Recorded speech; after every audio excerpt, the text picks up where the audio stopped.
Trending news Odisha आपण मानक स्वागत जनाऊँगी। आज 28 सेप्टेम्बर 2024 किसी गुरुत्वपूर्ण खबर जहां सामना को आसुची एभली लेटेस्ट खबर जानिया आम चैनल टी सब्सक्राइब और लाइक कर दियंतु। चलंतु नजर पकाइबा आज बड़ खबर उपर। परवर्ती मुख्य खबर भद्रक हिंसा पुलिस भ्यान तहसिलदार गाड़ी भंगारुजा होइछि। विक्षोभकारी को घौड़ाइबा पई पुलिस लाठीचार्ज करिया को पड़िछि। सोशल मीडिया विवादित वीडियो को नहीं भद्रक हिंसा रैली कर जाउथबा बेले पुलिस अटकाइबार पुलिस किछि असामाजिक युवक माड़ मारिथि अभियोग आछि। पुलिस भ्यान और तहसिलदार गाड़ी भंगारुजा होइछि। विक्षोभकारी को घौड़ाइबा पई पुलिस लाठीचार्ज करुथबा पड़िछि। घटना नहीं उत्तेजना प्रकाश पाई बेले भद्रक पुराणा बजार अंचल में बीएनसीएस धारा 163 लागू कराई।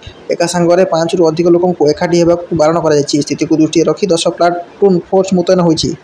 परवर्ती मुख्य खबर राशन खातार चढ़ गहम एणिकी राशन खातार मिल चाउल सांगे गहम। आसंता काल ठारू राशन कार्डधारी मैंने पाइबे गहम एने केन्द्र खाद्य साधारण बंटन मंत्रालय चिठी जारी होइछि। अक्टोबर मासरू राशन कार्ड हिताधिकारी को राशन 20% गहम मिल। तेज गत मासरे चाउल सह गहम दिजाव विधानसभा मंतव्य रखिते खाद्य जोगाण मंत्री कृष्णचंद्र पात्र। ओडिशा समेत 9 राज्यर हिताधिकारी को चाउल सह गहम जोगाई। रिलीज है भूल भुलैया 3 टीजर कमाल कले विद्या कार्तिक। बर्तमान हॉरर कमेडी को नहीं दर्शकों मध्य क्रेज रही। किसी दिन तले रिलीज होता फिल्म 3 स्त्री को दर्शक भल पाइबा मिलता बेले एवं आउ एक हॉरर कमेडी ट्रेलर रिलीज होती। बॉलीवुड अभिनेता कार्तिक आर्यन और भूल भुलैया 3 प्रथम झलक देखाई। फिल्म दीपावली रिलीज होगा थिया बेले एवं टीजर टी भाइराल होबार लगी। टीजर अभिनेत्री लुक और अभिनय दर्शक पसंद आसाया बेले फिल्म रिलीज को नहीं दर्शकों उत्साह बढ़िया देती। प्रथम भागर अभिनेत्री विद्या बालन एक गुरुत्वपूर्ण भूमिका निभाई बेले द्वितीय भागर देखा मिलता है। तृतीय भागर पुणी थे विद्या बालन को कास्ट कर निर्माता। परवर्ती मुख्य खबर पोस्ट कर क्षमा मागिला फ्लिपकार्ट। लोकप्रिय online shopping app Flipkart September 7 रु अक्टोबर 6 पर्यंत बिग बिलियन डे सेल आरंभ होइछि। विज्ञापन दर्शाई कि महिला माने सेप्टेम्बर 27 रु अक्टोबर 6 पर्यंत बिग बिलियन डे सेल अधिक ब्याग किणतु और एपरी लुचाई रखु जहाँ आपण अलसुआ अभागा और निर्बोध स्वामी जापर ना। यह विज्ञापन देखा पर India council for main affairs NECM आपत्ति उठाई। Social media X ray Flipkart स्वामी मानक अवसम्मान करने यह विज्ञापन वीडियो को शेयर कर विभ्रांतकर कहवा कंपानी यह यथाशीघ्र डिलीट करने को दाबी करथिला। फ्लिपकार्ट एक पोस्ट शेयर कर आमर भूल हो जाए विज्ञापन जो आघात लगी से आम दुखित। भविष्य में एपरी घटना पुनरावृत्ति हेब नहीं। परवर्ती मुख्य खबर पुणी जातिसंघ काश्मीर प्रसंग उठाइला पाकिस्तान पुणी थे मिलित जातिसंघ काश्मीर प्रसंग उठाई। पाकिस्तान प्रधानमंत्री शेख वाज शरीफ कहते काश्मीर भारत अत्याचार जारी रही। सेठाकर लोक मैंने निज स्वाधीनता और आत्मनियंत्रण अधिकार लड़ुंट। जम्मू काश्मीरवासी शांति चाहते किंतु शांति आड़ को गति करने परिवर्ते भारत काश्मीर जातिसंघ संकल्प पालन करने को देउना। यह अवसर में शरीफ 2019 अगस्ट 5 होता धारा 370 प्रत्याहार प्रसंग भी उठाई। काश्मीर भारतीय सेनार 9 लाख सैनिक रही काश्मीरवासी अत्याचार करपटे जवाब देवार अधिकार अधीन में पाकिस्तान प्रधानमंत्री भाषण जवाब देछि। भारत पाकिस्तान अत्याचार बंचुची बोली भारत कही। परवर्ती मुख्य खबर सुभद्रार समस्त योग्य हिताधिकारी को मिल प्रथम किस्ती। आज पर्यंत 95 लाख अधिक आवेदन पंजीकृत हो सारी। समुदाय 25,29,720 सुभद्रा हिताधिकारी को अर्थराशि प्रदान कराई। एमध्य 25,17,545 जन बैंक अकाउंट को सीधा सड़क और 12,175 जन को CBDC जरिया अर्थराशि पठा जाइए।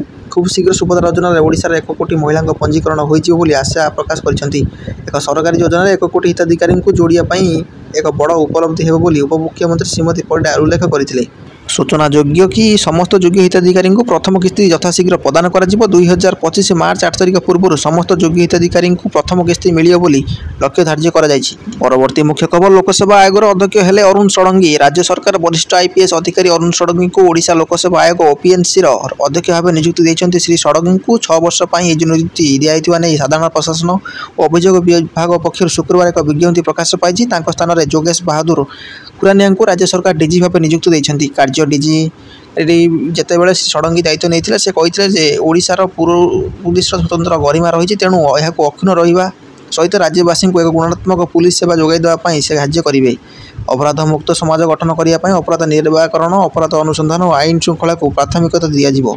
परवर्ती मुख्य खबर 1,60,000 नहीं जाओ। अमिताभ बच्चन द्वारा आयोजित कौन बनेगा करोड़पति शो रे उत्तर प्रदेश ओराई निवासी ऋषि शर्मा को महाभारत सह जड़ित 1,60,000 टंकार प्रश्न पचराई किंतु से ही प्रश्नर उत्तर दे पारि नथिले एवं खेल को 80,000 टंका सहित शेष करने को निष्पत्ति नहीं। यापर जितेबाला बिग बी एक उत्तर बाछापी कहते से ऋषि द्रौपद नाम कहते जहाँ को शुणी बिग बी कहते अरे भाई साहेब जदि तुम्हें खेली था तो ठीक होता। परवर्ती मुख्य खबर हाईकमांड जहाँ भी मुख्यमंत्री करेंगे मु राजी हुडा कहले। हरियाणा विधानसभा निर्वाचन को नहीं एवं बीजेपी कांग्रेस और आम आदमी पार्टी जोरदार प्रचार करुँच। यार भितर आज हरियाणार पूर्वतन मुख्यमंत्री भूपेंद्र सिंह हुडा पुणी थे दोहराई मुख्यमंत्री किए हे से चूड़ांत निष्पत्ति कांग्रेस हाईकमांड ही नेबे और जहाँ भी निष्पत्ति निया मो ग्रहणीय हो। गोटे पटे मुख्यमंत्री पद पर भूपेंद्र हुडा कुमारी शैलजा और रणदीप सिंह सुरवाला नाम आलोचना होता बेले अंपटे भूपेंद्र हुडा पुओ त्रिपेंद्र हुडा विषय में आलोचना हो।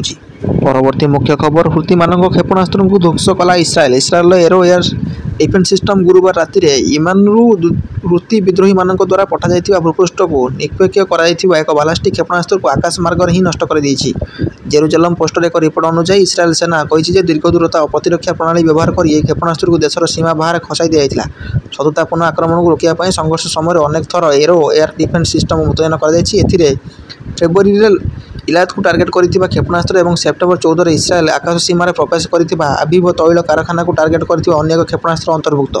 परवर्ती मुख्य खबर जातिसंघ मंचरू ईरान को खोला धमक देले इस्राएल प्रधानमंत्री।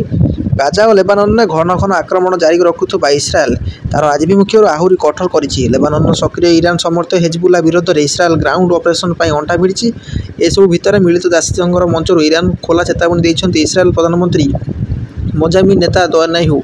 नेतान्याहू कहते हमास को निश्चित भाव जावाक पड़ो। गाजार पुनर्निर्माण कौन योजना ना। गाजार संपूर्ण विजय हासिल करने जाए लड़ाई जारी रहीपरी लेबानन लक्ष्य हासिल न होगा जाए आक्रमण जारी रखिबु। परवर्ती मुख्य खबर बॉलीवुड रे अभिनय को नहीं मनु प्रथम प्रतिक्रिया। पेरिस ओलंपिक्स 2024 में 2टी ब्रोंज पद जीति स्टार शूटर मनु भाकर और कोच जसपाला राणा गुरुवार मुंबई में आयोजित एक कार्यक्रम सामिल होते। यह समय मनु भाकर बॉलीवुड रे डेब्यू बायोपिक कैरियर और आगामी लक्ष्य कौन रही खोलाखोली आलोचना करते। मोर काम बंधुक चालना करवा और देश खेलवा। हाँ छोट मोट अभिनय करी किंतु मोर संपूर्ण ध्यान खेल उपर ही रही और रही मोर इच्छा बंधुक चालना भले किसी भूमिका मिले निश्चय करी। मनुक बायोपिक को नहीं प्रश्न पचर से कहते एपाई अनेक समय एवं बाकी अच्छी मोर क्यारियर दीर्घ अच्छी बायोपिक करने मत अनेक वर्ष आवश्यक। परवर्ती मुख्य खबर शिगेरु इशिबा विजय होती। जापान एलडीपी निर्वाचन शिगेरु इशिबा विजय होती। फल फुमियो किस्ता स्थान से जापान प्रधानमंत्री भाव दायित्व नेबाकू जाउछन्ति। द्वितीय राउंड मतदान शिगेरु इशिबा कठोर जातीयतावादी सांटेके टाकाइची को परास्त करछन्ति। यह दशंधि मध्य सबुठार अप्रस्थितिक नेतृत्व निर्वाचन भाव में विवेचना कर रेकर्ड 9 जन प्रार्थी मैदान को ओह्लैथिले। एहिपरि समस्त बड़ खबर जानी आगर रहिबा चैनल टी को सब्सक्राइब करनियंतु।